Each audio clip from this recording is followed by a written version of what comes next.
Finally অনর confirm করে দিল তাদের বহুল প্রতীক্ষিত একটা স্মার্টফোন অনর রোবট ফোনকে। এই ফোনটা কয়েকদিন আগেও শুধুমাত্র একটা কনসেপ্ট ফোন ছিল, বাট রিসেন্টলি 18 তারিখে অনরের একটা ইভেন্টে তারা কনফার্ম করেছে এই ফোনটা হয়তো নেক্সট মান্থই চাইনিজ মার্কেটে লঞ্চ করবে। এটা অনরের রোবট থেকে ইন্সপায়ার্ড। একবার ভাবুন তো, আপনার হাতে একটা ফোন রয়েছে, সেটা শুধুমাত্র কথা বলা বা ছবি তোলার জন্য নয়, বরং নিজের ইচ্ছায় নড়াচড়া বা চারপাশটা স্ক্যান করে নিতে পারে, যেটা এই ফোনটার এই ইনবিল্ট গিম্বেলের মাধ্যমে। আর অবভিয়াসলি এটা তো কোনো নর্মাল ফোন না। এই যে গিম্বেলটা দেখছেন, এটা সম্পূর্ণই এআই ইন্টিগ্রেশনের সাথে কাজ করে। আপনি এটাকে মাউন্ট করে রেখে দিলে আপনাকে ফলো করবে, ইভেন এটা একটা রিয়েল গিম্বেলের থেকেও অনেক অ্যাডভান্স। এটা 360 ডিগ্রি রোটেট করতে পারে। আই থিঙ্ক আগে আমরা কি দেখতাম, একটা ফোনের মধ্যে অনেক ভালো ক্যামেরা দিয়েছে যেটা ডিএসএলআর কে হার মানায়, বাট রাইট নাও আমাদের কাছে একটা ফোন রয়েছে যেটা গিম্বেলকেও পিছনে ফেলে দিচ্ছে, আর এটাকে কন্ট্রোল করছে এআই। এটা প্রয়োজনে বের হয়ে আসে ক্যামেরা মোডে এবং যেমনটা বলেছিলাম 360 ডিগ্রি মুভ করতে পারে, যেটা নিজে থেকেই সাবজেক্টকে ট্র্যাক করে সেলফি বা ভিডিও নেওয়ার সময়। আর এই রোবোটিক ক্যামেরা সিস্টেমে থাকবে 200 মেগাপিক্সেলের একটা primary sensor with AI motion tracking ও সিনেমাটিক স্টেবিলাইজেশনের সাপোর্ট। মানে একটা গিম্বেলে যেমনটা থাকে আর কি, যেটা f1.66 অ্যাপারচার 23mm লেন্স। আর এই ফোনের ব্যাক প্যানেল থাকছে আরো দুইটা সেন্সর, 50 মেগাপিক্সেলের আল্ট্রা ওয়াইড আর 200 মেগাপিক্সেলের পেরিস্কোপিক টেলিফটো জুম লেন্স। অনেক প্রফেশনাল ফিচার্স এখানে আপনারা পেয়ে যাবেন। এন্ড কেউ যদি চায় এটা থেকে একটা মুভি ক্রিয়েট করবে, ইটস পসিবল, বিকজ অনর সত্যিই করে দেখিয়েছে।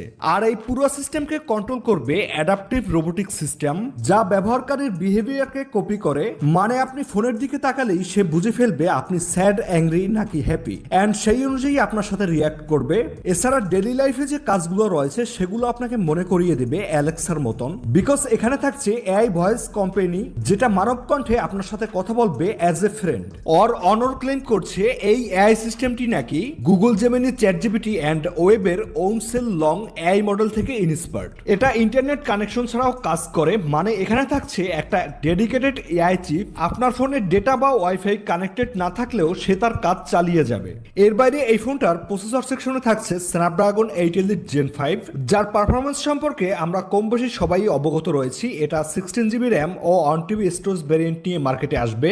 এর RAM type LPDDR5X, storage type UFS 4.0, মানে গেমিং এর দিক থেকেও হাইলি একটা পারফরমেন্স পেয়ে যাবেন ধরে নেন।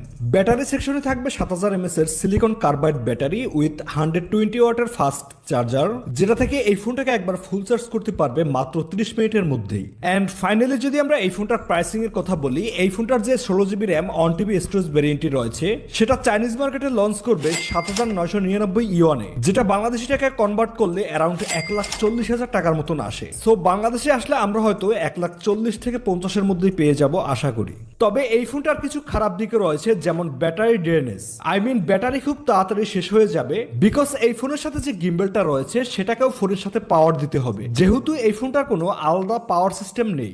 নাম্বার 2, এই ফোনটা বর্তমানে মার্কেটে থাকা বাকি ফোনগুলোর মতো ডিউরেবল হবে না, বিকজ এই যে গিম্বেলটা ব্যাক সাইড থেকে পপ আপ করে বেরিয়ে আসে, এমন অবস্থা যদি হাত থেকে পড়ে যায় বা হালকা চাপ লাগে সমস্যা হতে পারে। নাম্বার 3, এই ফোনটা অতটা পাতলা হবে না, একটু হেভি হবে। আর সবশেষ ওয়াটার অ্যান্ড ডাস্ট রেটিং, মানে বর্তমানে মার্কেটে থাকা বাকি ফোনগুলোর মতো অতটা প্রোটেক্টিভ কখনোই হবে না। আই থিঙ্ক রেগুলার ফোনগুলো যেমন থাকে IP66, 68, 69, 69K, তো এই ফোনটায় অতটা দেওয়া কখনোই সম্ভব না। সো আপনারা যারা এই ফোনটা কিনবেন বলে ভাবছেন, অবশ্যই এই বিষয়গুলো মাথায় রাখবেন। আর আজকের ভিডিও এই পর্যন্তই। আশা করি মোটামুটি একটা ধারণা দিতে পেরেছি অনর রোবট ফোনটা কি কি আপডেট ফিচার্স ও স্পেক্স নিয়ে মার্কেটে আসতে চলেছে। বাকি এই ফোনটা লঞ্চ করলে অবশ্যই আমাদের চ্যানেল থেকে একটা ফুল রিভিউ থাকবে। আর আমাদের এই ভিডিওটা ভালো লাগলে please hit the like button আর সাবস্ক্রাইব অবশ্যই করবেন, সাথে বেল আইকনটা প্রেস করে অল করে দিন, চ্যানেলের অনেক হেল্প হয়।